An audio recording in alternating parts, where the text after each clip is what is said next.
नमस्कार दोस्तों, ढोल में पोल चैनल में आप सब मित्रों का हृदय से अभिनंदन करता हूं। दोस्तों, आप जैसा देखते हैं कि आज जो है हिंदुओं की संख्या घट रही है। और वो क्यों घट रही है कि धर्मांतरण हो रहा है धड़ल्ले से। और ये आज से नहीं, सैकड़ों वर्षों से हो रहा है। और यही कारण है कि हिंदुओं की संख्या घट रही है। और बहुसंख्यक जनता के साथ, लगभग 85% जनता के साथ शूद्र बताकर, उनको अछूत बताकर, अस्पृश्य बताकर, हीन बताकर, नीच बताकर, पतित बताकर जो भेदभाव किया जाता है और जिसके आधार पर उन्हें जलील किया जाता है, अपमानित किया जाता है, और ये क्रम जो है सदियों से चला रहा है। उनको मंदिरों में नहीं घुसने दिया जाता है, उनको अच्छे वस्त्र नहीं पहनने दिए जाते हैं, उनको घोड़ी पर चढ़ने पर मार दिया जाता है, मूछें रखने पर मार दिया जाता है, कुएं पर चढ़ने पर मार दिया जाता है, घड़े से पानी छूने पर पीने पर मार दिया जाता है। ये आज भी होता है, ये बहुसंख्यक जनता के साथ। और ये उन्हीं के साथ होता है जो हिंदुओं का एक विशाल वर्ग है, जिसे हम बहुजन समाज कहते हैं, दलित कहते हैं, पिछड़ा कहते हैं, ओबीसी कहते हैं।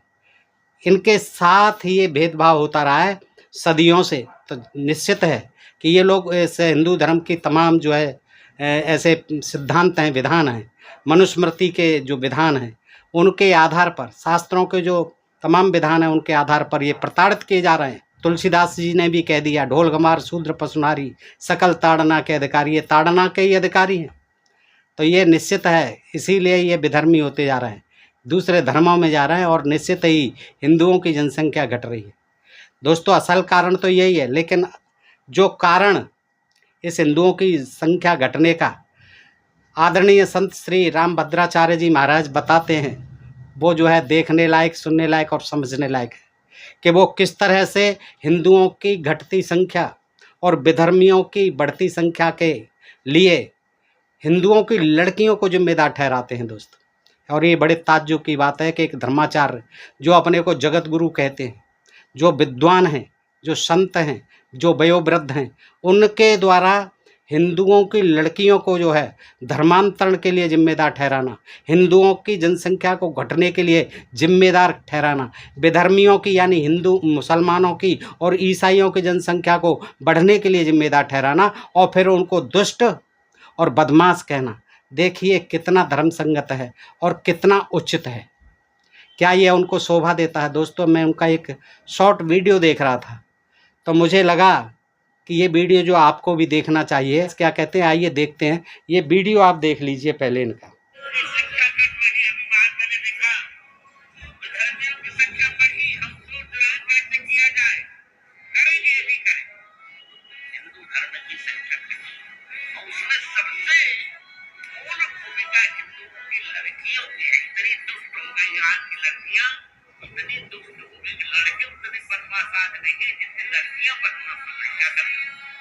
हम कल्पना ही नहीं कर सकते कि लड़कियां भी ऐसी ऐसी गालियां देती हो। कोई बात नहीं, हिंदू धर्म की रक्षा हमारी सीता जी करेंगी, सब कुछ ठीक हो जाएगा। अयोध्या में रामलला जी आ गए, आज अगले वर्ष यहाँ जनक लली जी आ जाएंगी, और हम उसी प्रकार की बारात लेके आएंगे यहाँ सीता जी के आने के बाद। जैसे त्रेता में बारात आई थी, उसी प्रकार बारात आएगी। तो दोस्तों, ये वीडियो आपने देखा, ये शॉर्ट वीडियो है, और इसमें आपने देखा कि किस तरह से जो है हिंदुओं की संख्या घट रही है। इसके लिए हिंदुओं की लड़कियों को जिम्मेदार ठहराते हैं। हो सकता है दोस्तों ये वीडियो आपकी समझ में क्लियर नहीं आया हो, तो मैं आपको ये अक्षर से पढ़ के बताता हूँ पहले, फिर आगे बात करते हैं। देखिए क्या कह रहे हैं इसमें, ये कह रहे हैं रामभद्राचार्य जी महाराज कि हिंदुओं की संख्या घट रही है। आज मैंने देखा विधर्मियों की संख्या बढ़ी है, संख्या बढ़ी। हम सोच रहे हैं कैसे किया जाए, करेंगे, ये भी करेंगे। हिंदू धर्म की संख्या घटी और उसमें मूल भूमिका हिंदुओं की लड़कियों की है। इतनी दुष्ट हो गई आज की लड़कियां, इतनी दुष्ट हो गई हैं। लड़के उतने बदमाश आज नहीं जितनी लड़कियां बदमाश हो गई। क्या करें, हम कल्पना ही नहीं कर सकते कि लड़कियां भी ऐसी ऐसी गालियां देती होंगी। कोई बात नहीं, हिंदू धर्म की रक्षा हमारी सीता जी करेंगे, सब कुछ ठीक हो जाएगा। अयोध्या में राम लाला जी आ गए, अगली वर्ष यहाँ जनक लली जी भी आ जाएंगे, और हम उसी प्रकार बारात लेकर आएंगे यहाँ सीता जी के आने के बाद, जैसे त्रेता में बारात आई थी उसी प्रकार बारात लाएंगे। जय हो। तो ये जो वीडियो है दोस्तों, अब मैं आपको इसके बारे में बताना चाहूँगा कि देखिए, रामभद्राचार्य जी महाराज को बहुत चिंता है देश में हिंदुओं की संख्या घटने की और विधर्मियों अर्थात मुस्लिम, ईसाई आदि की संख्या बढ़ने की। का मूल कारण रामभद्राचार्य जी महाराज हिंदुओं की लड़कियों को मानते हैं, अर्थात देश में हिंदुओं की जो संख्या घट रही है और विधर्मियों की जो संख्या बढ़ रही है वह हिंदुओं की लड़कियों के कारण है। इसी संदर्भ में वे आगे कहते हैं कि हिंदुओं की लड़कियां इतनी दुष्ट हो गई हैं आज की लड़कियां, कि लड़के उतने बदमाश आज नहीं जितनी लड़कियां बदमाश हो गई। क्या करें, इस यानी गहरा अफसोस जाहिर करते हैं महाराज जी। तो मैं उनसे पूछना चाहूँगा कुछ प्रश्न। यहाँ देखिए, प्रश्न है मेरा पहला महाराज जी से। यद्यपि मेरी कोई क्षमता नहीं है कि मैं उनसे कोई प्रश्न कर सकूं, लेकिन चूंकि वो वयोवृद्ध हैं, हमारे परम आदरणीय संत हैं, तो हमारी ये जिज्ञासा है एक तरह से कि उनकी कृपा हो जाए हमारे ऊपर। तो कृपया वो बताएं, हमें संतुष्ट करें कि क्या हिंदुओं की जो संख्या घट रही है, विधर्मियों की संख्या बढ़ रही है, इसके लिए हिंदुओं की लड़कियों को जिम्मेदार ठहराना आपका ये तर्कसंगत विचार है? यदि हाँ तो आप बताएं, हिंदुओं की लड़कियों के कारण हिंदुओं की संख्या कैसे घट रही है और विधर्मियों की संख्या कैसे बढ़ रही है? आप ये क्लियर नहीं बताया। आपको बताना चाहिए कि हिंदुओं की लड़कियों के कारण संख्या कैसे बढ़ रही है, इसका कारण भी तो बताओ, फिर उसका उपचार भी बताइए। प्रश्न नंबर 2, क्या हिंदुओं की संख्या घटने के पीछे आप जैसे गुरुओं की, जगत गुरुओं की, विश्व गुरुओं की कोई जिम्मेदारी नहीं है? बताइए, जो रात दिन अपने कहानी प्रवचनों में हिंदुओं की बहुसंख्यक जनता को नीच, अछूत, अस्पृश्य, शूद्र, पतितहीन और नीच बताकर उन्हें धर्म के आधार पर अमानवीय ढंग से सताकर हिंदू धर्म को छोड़ विधर्मियों के धर्मों को यानी ईसाई और मुसलमानों के धर्मों को अपनाने को बाध्य करते हैं, क्या ये जिम्मेदारी आपकी नहीं है?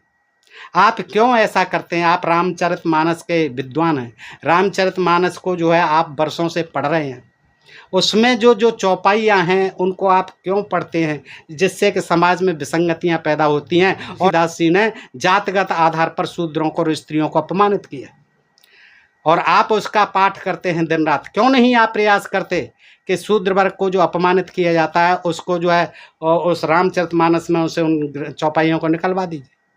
जैसे कि कहा, जय वर्णाधम तेल कुम्हारा, स्वपच किरात कोल कलवारा, पूजिए विप्र जो वेद विहीना, शूद्र न गुणगन ज्ञान प्रवीणा। शूद्र को पूजने का, शूद्र को नमस्कार करने का कोई विधान नहीं है, चाहे कितना ही बड़ा विद्वान हो जाए।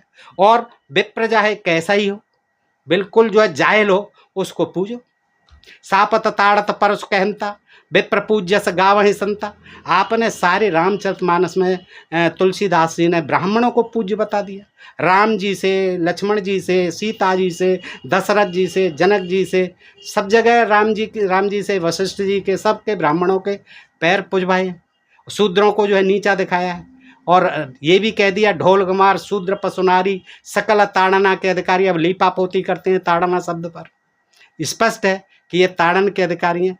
मंदिरों में आप नहीं घुसने देंगे, ठीक है, आप जो है मूछ नहीं रखने देंगे तो मरवा देंगे। ये आपके हिंदू धर्म शास्त्रों के अनुसार, आपके ही नीति विधानों के अनुसार आज घोड़ी पर भी नहीं चढ़ने देंगे इन शूद्रों को, है। हर जगह जो है इनको जलील करते हैं, कितना ही बड़ा अफसर हो जाए, कुछ भी हो जाए। तो ये जो है आपकी जो मानसिकता है, क्या ये दोषी नहीं है?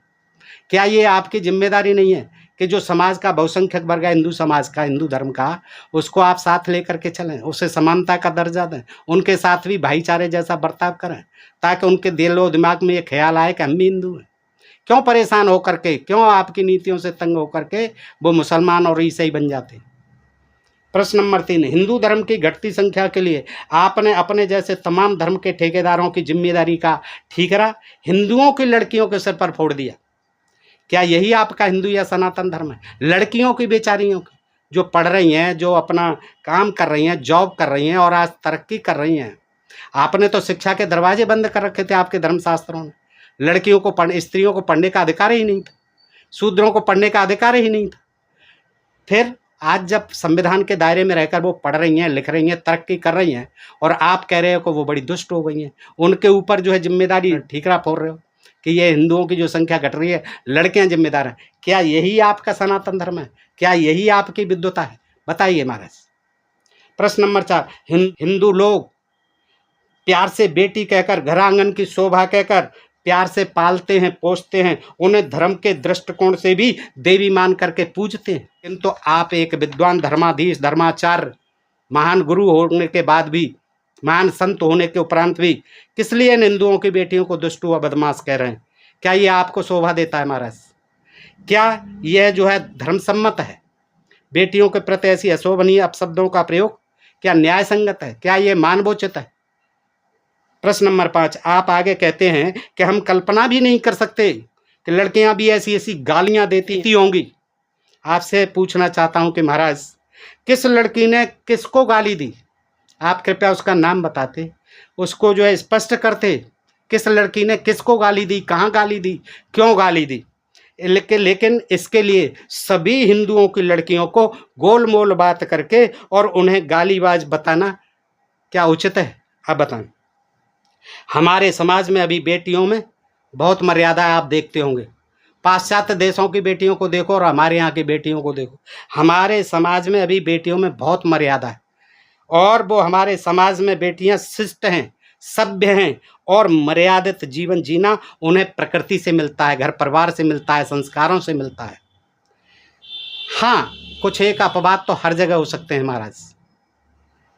तो आप ये इस तरह से जो है सारी लड़कियों को कहना कि गाली गलौज करती हैं, मैं समझता हूँ कि ये धर्म संगत नहीं है, न्याय संगत नहीं है, मानवोचित नहीं है, और आपको भी शोभा नहीं देता।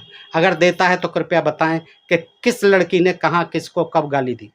प्रश्न 6, आगे आप कहते हैं कोई बात नहीं, हिंदू धर्म की रक्षा हमारी सीता जी करेंगे। आप सीता जी पर आ गए, त्रेता युग में पहुंच गए, और उसी युग में पहुंच गए जहाँ सीता जी को जो है 2-3 बार लंका से आने के बाद अग्नि परीक्षा देनी पड़ी बेचारे, और फिर भी उन्हें गर्भवती होने के उपरांत भी आप जैसे धर्माचार्यों ने, उस समय भी वशिष्ठ आदि गुरु थे, उन्होंने बिल्कुल नहीं रोका रामचंद्र जी को और उनको जंगल में छुड़वा दिया, उन्होंने परित्याग कर दिया।